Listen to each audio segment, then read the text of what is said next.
Okay, let's have a look at this double slit setup here.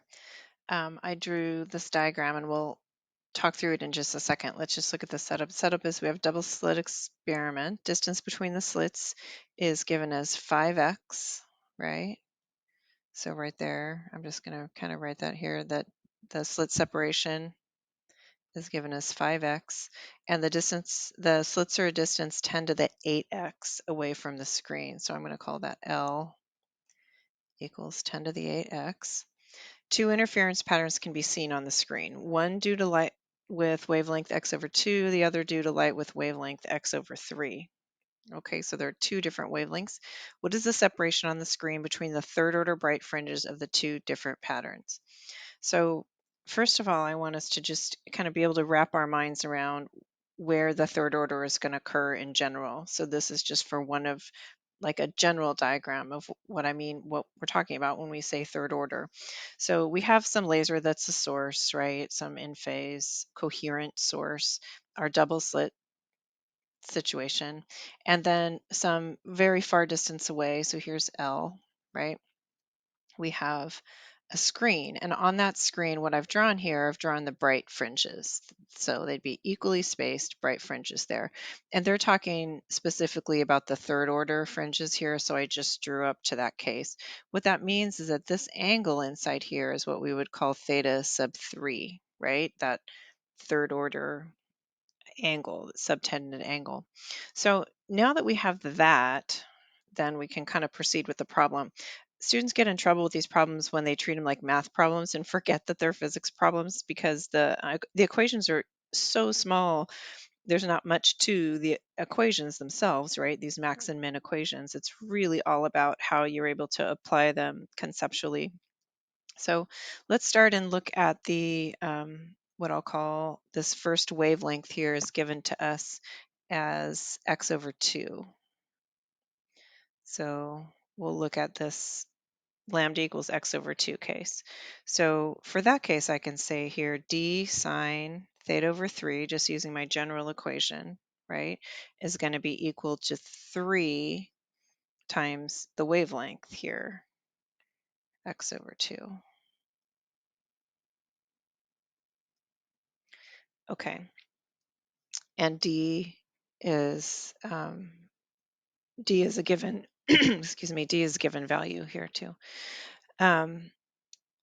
So I know that when I'm looking for third order, again, that's my m equal 3 case, so 3 times the wavelength. So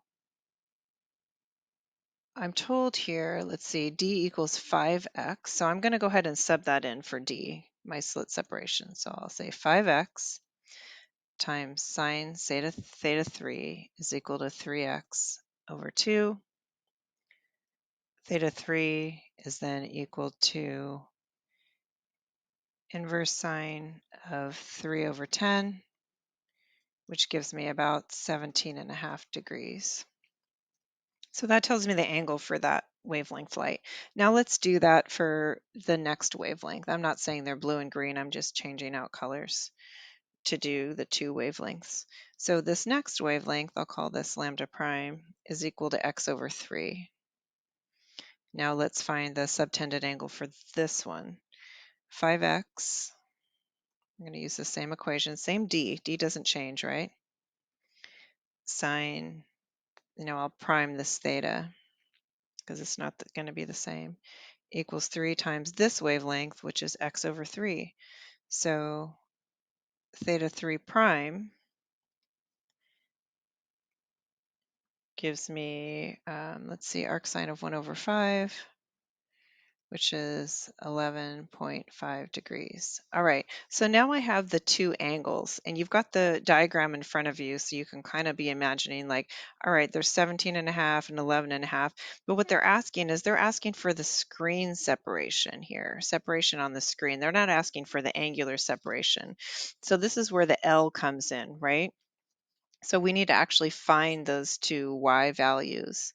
So if I look at my first case here, or actually maybe I'll just draw a little diagram in here. So what I'm talking about here, so this L, right? This L is equal to 10 to the 8x, and this distance here, I'll call this y sub 3. That's what I'm after. If I can find y sub 3 for the lambda case and then y sub 3 for the lambda prime case, the difference between those two heights, right, those two y values, is what this question is looking for. Okay, so if I look at that right-hand triangle, one relationship that I can get from there is that tangent of theta 3 is equal to y3 over 10 to the 8x, right? Just using tangent function, and this is a right triangle. That's all there. Okay, but that's it turns out to be really helpful for me in this case. So y3 for this first case is going to give me then, that'll be equal to L times tangent theta 3, right? So 10 to the 8x times tangent theta 3, and that's just 10 to the 8x times tangent of 17.5 degrees, and that gives me 3.14 times 10 to the 7x. I can do the same thing over here for my other wavelength. I'm going to call this y3 prime, just sticking with my prime notation. Gives me 10 to the 8x times tangent of 11.5 degrees, and that renders me 2.03 times 10 to the 7 x. Everything, all the distances are in terms of this x is fine. It makes it a more flexible and powerful problem. So cool. So that means that we can get our final thing here. What they're asking me for is delta y here, right? So delta y is going to be equal to y3 minus y3 prime, just subtracting the smaller one from the larger one. And when I do that, I get 1.11 times 10 to the 7 x. And that is how far apart those fringes are. I like this problem because it gives you experience with not just using the equations to find the angles, but ultimately, when we look at these interference patterns, we see them on some kind of screen some distance away, right, in application. So it's really important to know how to set up this right triangle and find those relative distances.